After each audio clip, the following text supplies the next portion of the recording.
na pag-uusap. Tatlong sangay ng gobyerno. Boss, mga tulad daw sila nung pinasok tayo. Sabi, dahil ako ay super architect. Naman to personal or kung may mga tinatamaan, hindi naman po kayong pinapatamaan ito at for educational purposes lang naman itong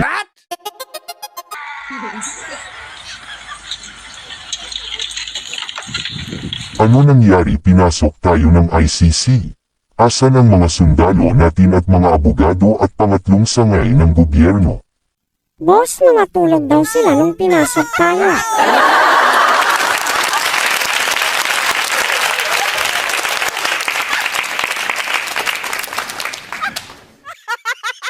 Wala na ba magagawa ang sundalo at mga SWAT team asan mga kapulisan natin?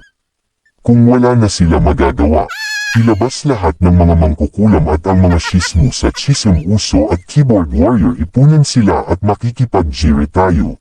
Sigurado ka ba, boss? Baka ano gawin nila kay Duterte kasi kalaban nila mga Duterte. Sundin mo na lang ako. Ipatawag mo din si Super Architect. Wala daw project yun ngayon. Dahil ako ay Para mas malakas atake natin sa ICC. Assemble the army. Assemble them. kailangan daw tayo sa gym at ipagtatanggal natin ang dating kasalan.